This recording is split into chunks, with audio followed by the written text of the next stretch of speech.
Now, Discovery Health says its data has revealed that the death rate has yet to return to pre-pandemic levels. There's also been an increase in natural deaths among those between the ages of 35 and 50. Some of these deaths are related to what is now termed long COVID. Joining us is Professor Shabir Madhi, a Professor of Vaccinology at Wits. Professor Madhi, appreciate your time this afternoon. Now, talk to us about the incidence of long COVID. Good afternoon. Thank you for having me. So the short answer is that no one really knows what percentage of individuals that are infected with the virus go on to developing long COVID. The reason for that, if you look at the countries such as South Africa as an example, 90% of individuals have been infected at least once with the virus. But we haven't clearly done population-based surveys to identify what percentage of individuals have actually developed long COVID.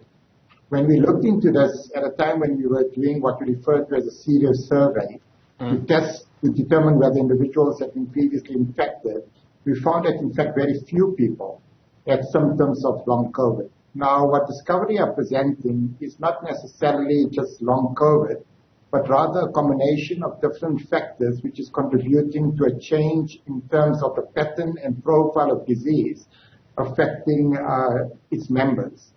At the national level right now in South Africa, the excess mortality, in fact, has returned to within what is actually expected for this time of the year. So the South African Medical Research Council data certainly shows that the number of people that are dying right now is no different compared with what we would have expected before COVID started.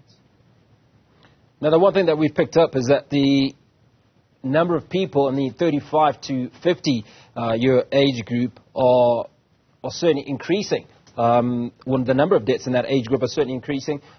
Is this not normally expected to be some of the healthiest people in society? That's correct. And certainly some of these deaths might be related to COVID-19, but there could be other contributing factors as well. And Discovery itself has pointed out that what had transpired over the past 2.5 years is that individuals were less likely to come forward for different type of screening tests to determine their health status, including testing for cancers as an example, or screening for hypertension and going on to treatment early enough. So those sort of additional factors, people were more or less likely to be physically active during this period of time as well. Unfortunately, those sort of conditions result in individuals essentially being more at risk of being delayed in terms of initiating treatment, and so that could contribute to a blip in terms of the number of people that die from diseases that could have been otherwise preventable. This is not to say that long COVID doesn't exist as an entity. Long COVID as an entity is very real, but very unlikely to explain the type of changes in pattern of mortality of death which Discovery is describing. Well, you talk about the change in the pattern of mortality, and one of the things that I find pretty curious is that for those above 50, the proportion of natural deaths has dropped from, I think it's from 43% to 37%. Yeah, so we need to be careful how we sort of interpret this cross-sectional type of data. So what we do know about COVID-19 is that the individuals that were most affected in South Africa were individuals above the age of 50, and there were large numbers of individuals. Probably more than 250,000 individuals in South Africa above the age of 50 that actually demised of COVID-19. So many of those individuals are also members of medical aids. Now, yes, that percentage, as the number of people in that age group decreases, the percentage of death which they can contribute to the overall death moving forward is going to decrease. And likewise, you're going to get an increase in terms of the percentage of death that's occurring in a younger age group because they're now making up a bigger number of the population. So those sort of figures, which shows a decrease in percentage of people above the age of 50 that are contributing to death now compared to the pre-COVID period, those sort of things are subject to other changes in the denominators that are defining the population in each of those age groups. So we just need to be cautious how we interpret this sort of data. Now, coming back to the issues of long COVID and COVID itself, I'd like to think that COVID is not completely gone. Does COVID, in essence, still play a part in our daily lives? Should people still remain cautious and continue to protect themselves? Well, people still need to realize that COVID is still in our midst, and it will always be in our midst probably for the rest of our lifetimes. It's not the virus that's going to go away. But essentially, the number of deaths that it's causing is very different. It's no different, if not less, than the number of deaths that has transpired from influenza that will likely transpire from influenza over the next year. So COVID-19 has now become very much an entrenched virus. And the number of people that will end up being infected, the number of people that will end up in hospital and dying of COVID-19 probably would be similar to what we experienced each year before COVID-19 with other seasonal viruses such as influenza. Now, we do know that many people that would have COVID are now asymptomatic and potentially would travel from one region to the next. Now, if we look at China, which in many parts is under lockdown, I think they've only just kind of lightened the lockdown laws in some of the areas in that country. Could there still remain a factor, certainly in the management of COVID in other countries? Yeah, so South Africa is very different to China in that more than 90% of the population, as I mentioned, has been infected at least once, and many of them more than once with the virus. And that infection-induced immunity actually performs really well. It's come at a huge cost of loss of life, but it performs very well in protecting individuals against severe disease and death. It might not protect people against being infected with the virus. China, on the other hand, has had very few people that have developed infection-induced immunity.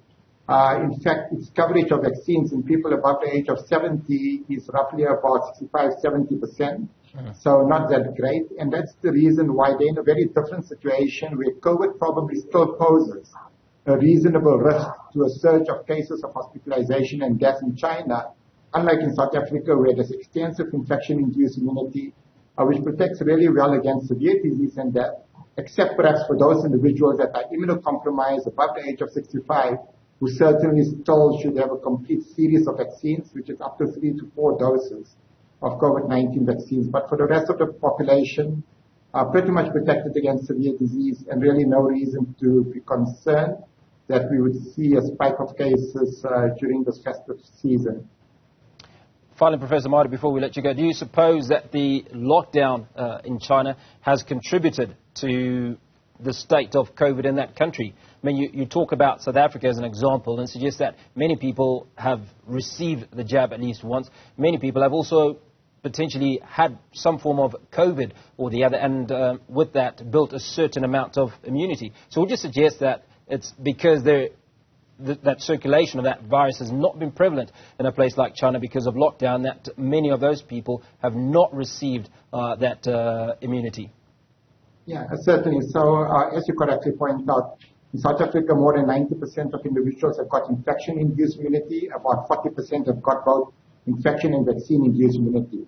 China, with its aspirational goal of zero COVID, unfortunately, there was very little virus circulating in that country, or fortunately for them up until now, but it comes at a cost. It comes at a cost in that you don't have this infection-induced immunity.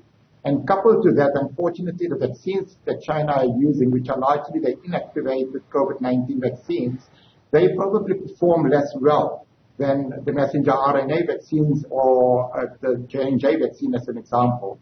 So this combination of factors where they don't have a high enough percentage of the people above the age of 65 vaccinated, coupled with vaccines that probably require 3 to 4 doses together with another vaccine, as well as large absence of infection-induced immunity, those combination of factors, unfortunately, still puts it in a very difficult space, and we probably can expect a reasonably large number of hospitalization and deaths to transpire in China as they move away from the zero COVID policy.